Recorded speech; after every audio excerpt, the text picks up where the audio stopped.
This is the third interview for the Latah County Historical Society project about the League of Women Voters.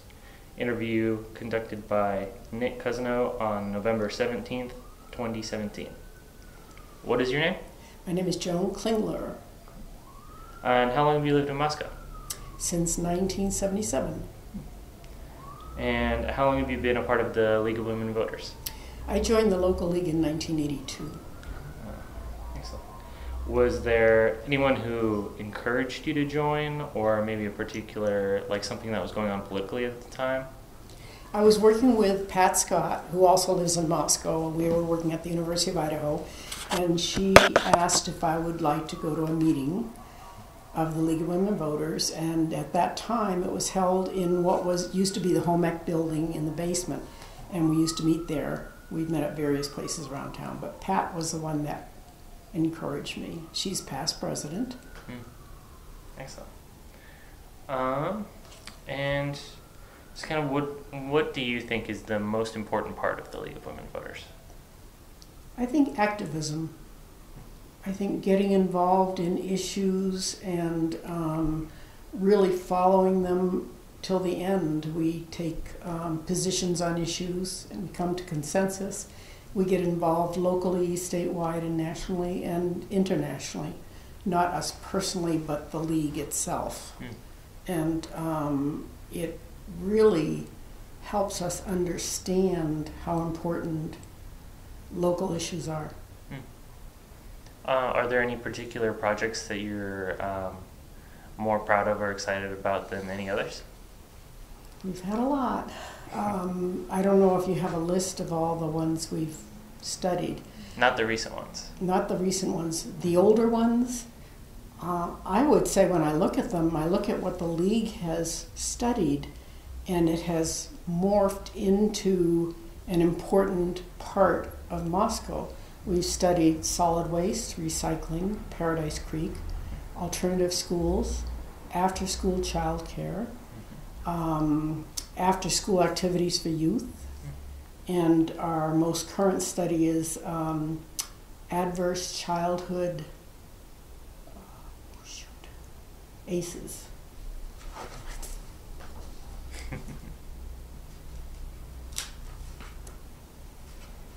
I had it down here, and I hope you can.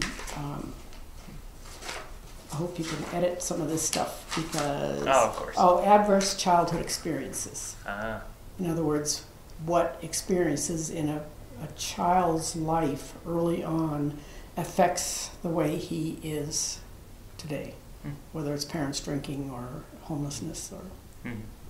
So a lot of these things, like I said, you look at the city of Moscow and the things they've done, and a lot of it have come about because of the League and other organizations. Excellent. One of the biggest things that I found there's just an abundance of materials on were voter service projects, in particular things talking about local and state candidates. And in my discussions with some of the other people I've talked to, they said that their voter information guides are very popular. Do you have any experience working with those? A couple of them, actually. One of our members who has moved out of the area but is still a member of the League, and I and a few others worked on the voters guide that were inserted in newspapers years ago. And also, when I first started with the League, the person who did the elected officials directory did not do it anymore, and so I took it over and started doing editing and getting other people involved in helping research information for our local, state, national candidates, information on the departments, City of Moscow, Latah County candidates, or rather those that hold an office.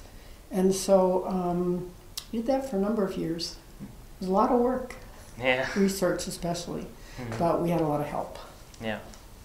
And you got a lot of response for those? People seem to like them? Well, most of it, we just had people take a section, for instance, the City of Moscow updating the information or the county updating the information. The voter's guide, we had standard questions we would send to the candidates and have them all answer the same question. So it was pretty, the format was pretty much the same. Sometimes they were good about getting them back, other times we had to work at it. Mm-hmm. But we eventually got the answers. It is a lot of research, though. Mm-hmm.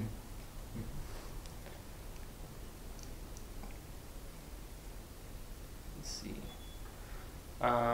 So another one of the things that I've done a lot of research about is how the league comes to a consensus on issues. Most of the items in the archives are from the late 60s to the early 80s. In the time between when you started the early 80s and now, does the league still come to a consensus on issues via survey, or is it done differently? It's usually done, first we form a committee about the study, and they do research, and the information is presented to the league, and then they come up with a list of consensus questions, and they bring it to a certain meeting or an evening meeting, and the members that attend have to vote on those questions. They either come to consensus or they don't.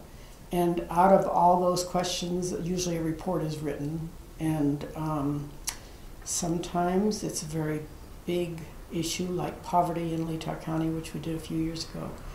A huge issue, and it took a long time to research it and come to consensus.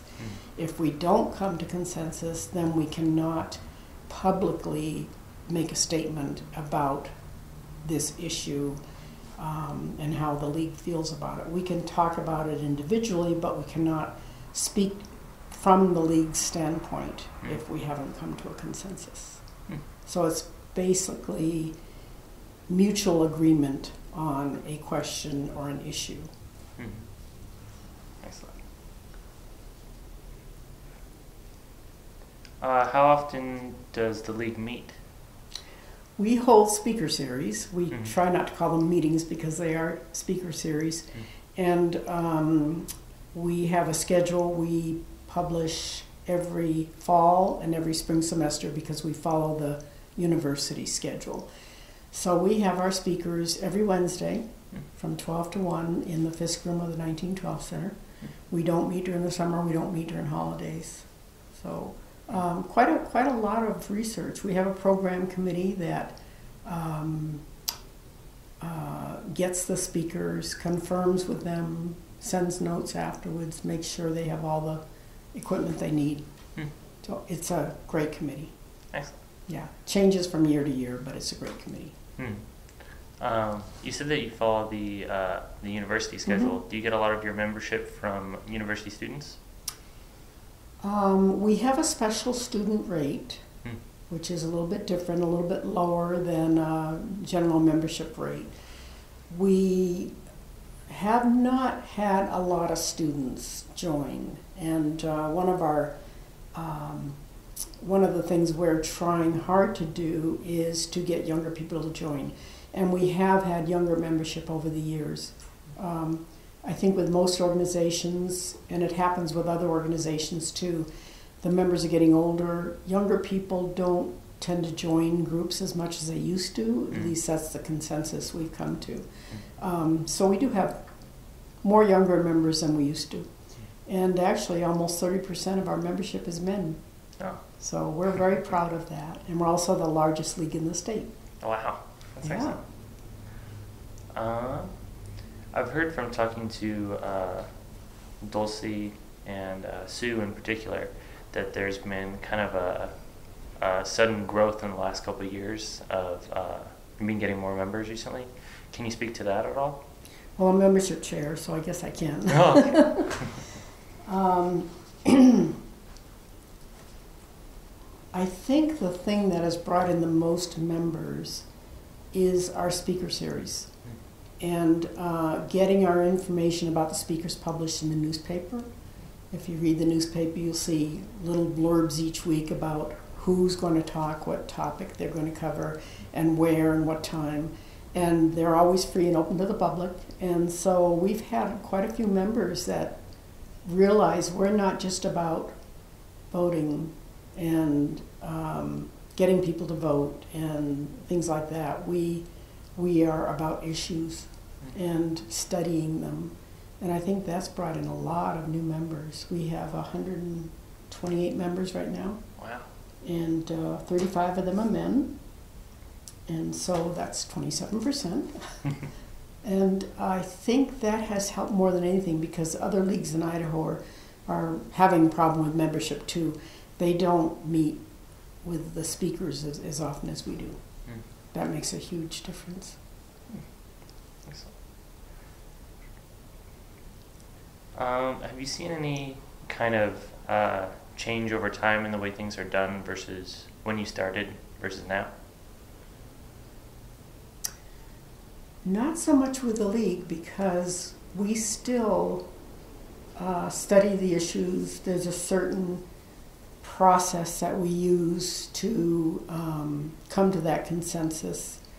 I think maybe we are out front more than we were before. When I started, the membership was dropping, and when I took on membership chair, I guess middle 80s or late 80s, we were at 15 people. And I noticed it had been dropping, so I thought, we've got to do something about this. And so we do like to stress that it's open to everybody, male, female, doesn't matter. So as far as our issues, we follow the same format. I think each time we study an issue, there's more and more out there these days, and I think we've become involved in more of them than we used to. Excellent. But the basic process is the same.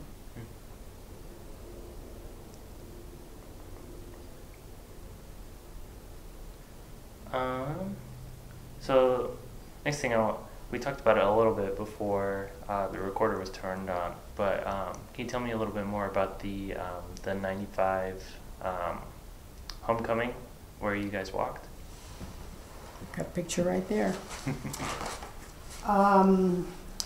Well, it was the, let me see, it was the 50th, 95, no it wasn't either. It was the 75th anniversary of the U.S. League, and that's why we decided to march. And we thought we should march in period costumes. And so at first people weren't too excited about it until we had a back to league in the fall, and I decided to dress up in a period costume and hat and everything, and I think people got excited. And that's what prompted us to, we knew we were going to do it, but we didn't think we'd get as many as we did. So we were really pleased with that. It was a lot of fun. Do you have any idea how many people showed up in period dress? I would say we had probably 25 to 30. Wow. Maybe not that many, because back then our membership wasn't that big, but it was a good sized group. That's excellent.